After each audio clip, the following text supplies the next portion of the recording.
To New York came all the way from 72nd after the second round. Opens with a strike. He was 16-8 in match play.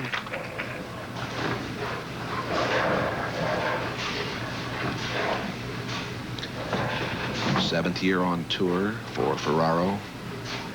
Here's Gant.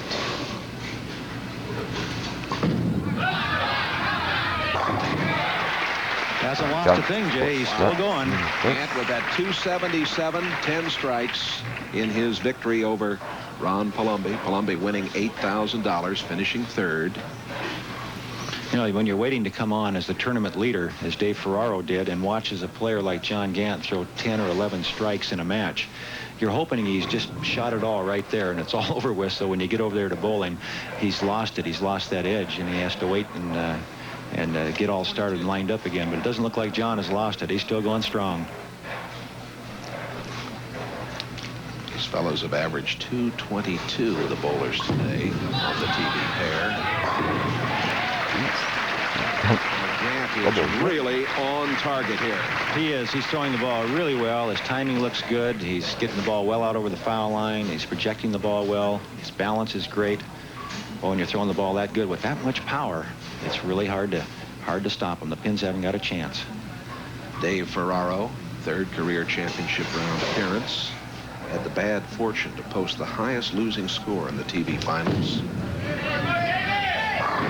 Ferraro with a strike. He lost to Mark Baker, 279 to 278, as we mentioned. And, well, that's a tough go, isn't it? That is. When you bowl 278, I'll take my chances with that score any place, Jay. He looks like he's on his way to another one of those 270 games the way he's going. He might need it to beat John Gant. Gloria Ferraro, his lovely wife, that 279, 278 loss in the Austin Open last year, where he finished third.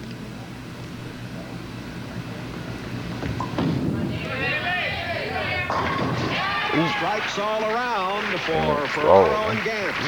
We're still going, and nobody's missed yet. It doesn't look like they're going to the way they're going.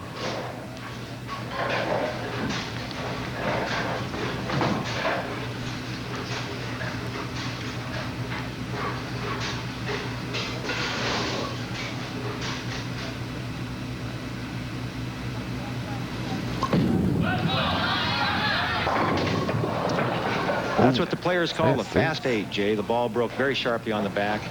John Gant getting all that power on the ball. It just hit too hard. As you watch John Gant go to the foul line, he just revs it up so hard.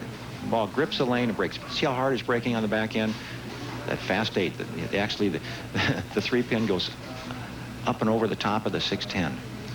There's Tom Tramsky. He's going to pass out the goodies at the end of this one. Picking up the 610. Of course, the Budweiser folks done so much for us on the fall tour and for bowling and for sports in this country. And Anheuser-Busch with a magnificent brewery here in the Columbus area. Gant down by 12 to Ferraro, and this is the championship match for the $27,000.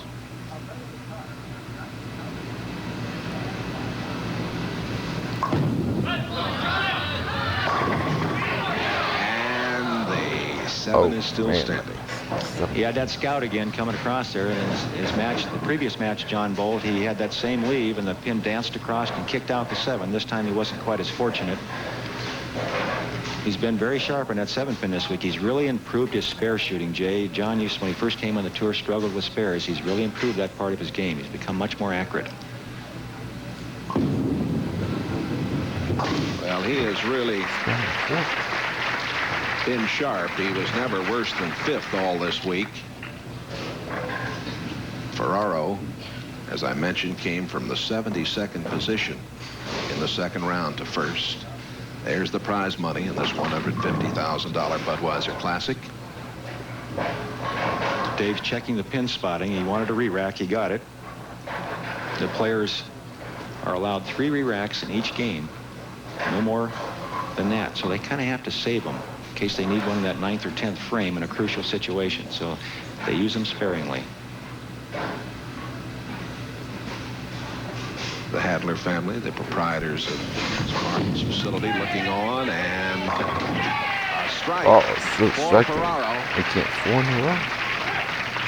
He is up by 23. He lost to Charlie Tapp 205-183 in the position round last night.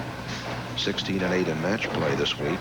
299 is high game, and 228 on the TV pair. Ferraro's whole family involved in bowling. His brother Steve and father Jack own the Mid-City Lanes in Kingston, New York. Brother Steve also a PBA member.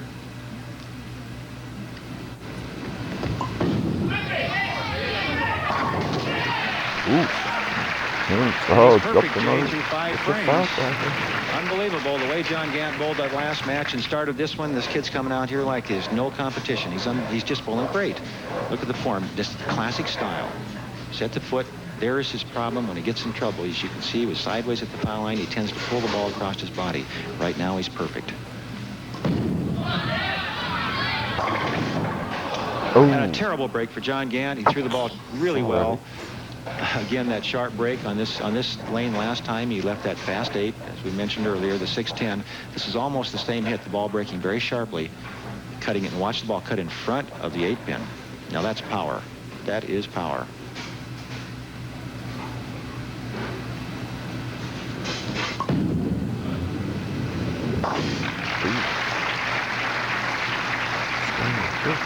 Gant down 34 pins. At the halfway point in the match, never count John Gant out of a match. 34, 44, or 54 pins down because of his ability to strike. But Dave Ferraro is really bowling well. 6 TV appearance in his last 9 tournaments. Uh-oh. That's a crusher there. Boy, is it. First real mistake John has made in his either his last match or this one, where it really was costly. Before 610, he'll throw the ball extremely hard at this at the 610, try to get it to bounce out of the pit area. Almost. We got him dancing a little bit. Well, he is open here in the 6th.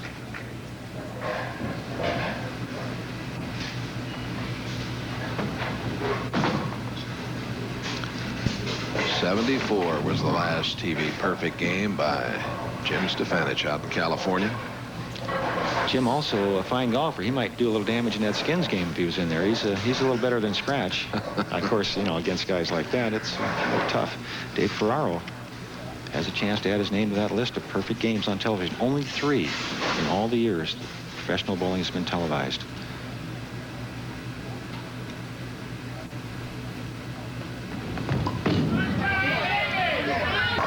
All right, that is 6 in a row for Ferraro. It's too bad since they're given 100,000, you don't get 50 of it for the first half. Jay, what do you think? Doesn't work that way. Doesn't Earl. work that way. No, sir.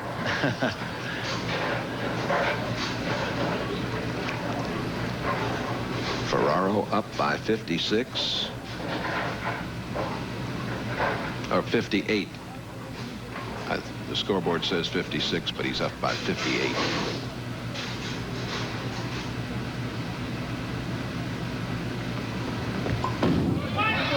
A little wide with that one, Jay. Didn't get it back. Yes, problem in the 7th, just as Gant had the problem with the 7th pin in the 7th. In his last game, Ferraro comes to the 7th and doesn't get them all. Now, I'll tell you what, it may look like Dave Ferraro is in a very commanding position in the championship match, but as I mentioned before, John Gant can throw a lot of strikes. You saw that in his first match. Still can shoot 232. Ferraro has to make this fair, and he can't get careless. Anything can happen. A lot of frames left. Dave finished 7th in last week's Brunswick Memorial World Open.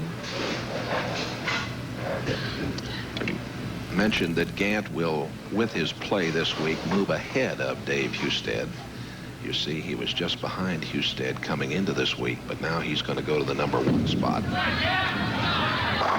Husted has been nursing the flu all week. A strike for Gant, and he's still very much in it. Gant, who was voted in '84 the Sporting News PBA Rookie of the Year.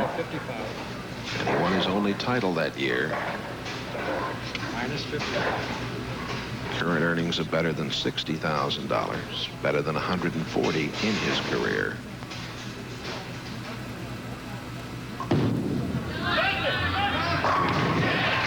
And Gant comes back, battling back with strikes in the 7th and 8th.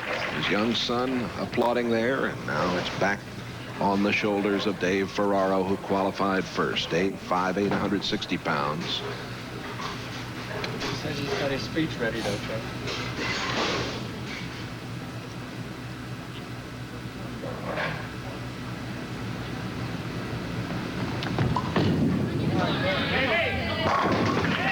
Ferraro's impressed me with his concentration and coolness today.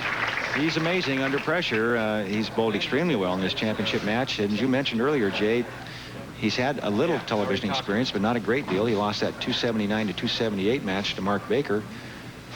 Maybe that's what made him tough. Losing a game like that, he figures, as good as I can do, what are you going to do? I'll do it again. You try to beat me. Should be 45, right?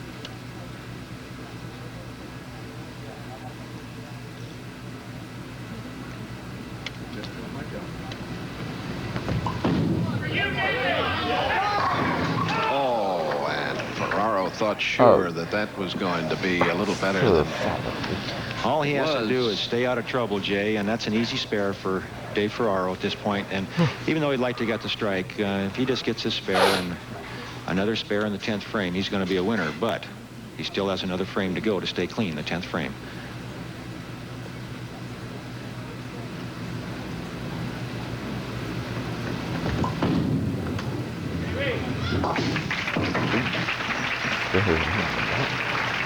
Ferraro started things out with 6 in a row. Then a spare in the 7th, strike in the 8th, spare in the 8th, and now Gant with strikes in the 7th and 8th here in the all-important 9th.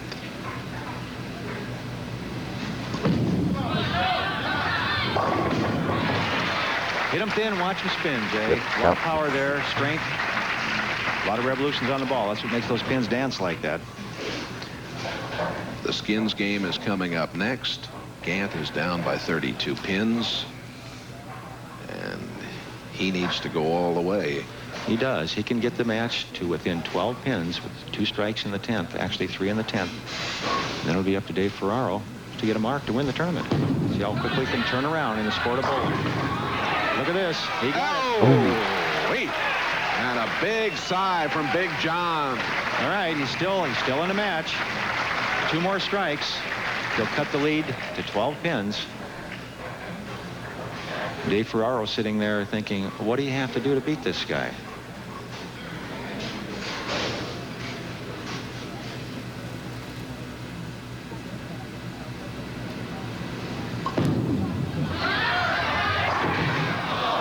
What a crusher. Ooh, the 7 pin. That's about the only thing that seems to be able to stop John Gant is that dead flush 7 pin. He threw it extremely well. He knew he needed it. Sigh of relief by Dave Ferraro. All he has to do is stay behind the foul line, keep the ball in the lane, and he's a winner.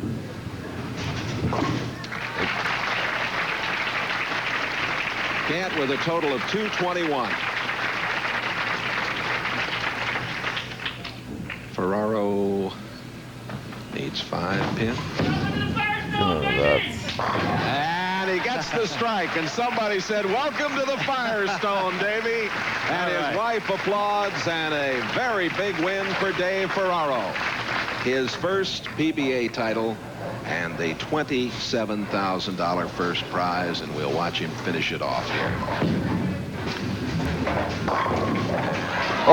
Got another strike with a dead hit on the head pin. He was just trying to throw it down the middle and get it over with. He's a winner. He knew it. He's just really had this. What a thrill for a young man like this. We've had a lot of this fall, Jay. First-time winners in George Branham last week, who won the World Open. It's just been such an exciting fall tour. It's been great. Oof. Well, the victory. Awesome him by Dave. Wow. Dave Ferraro, 27-year-old native of Kingston, New York.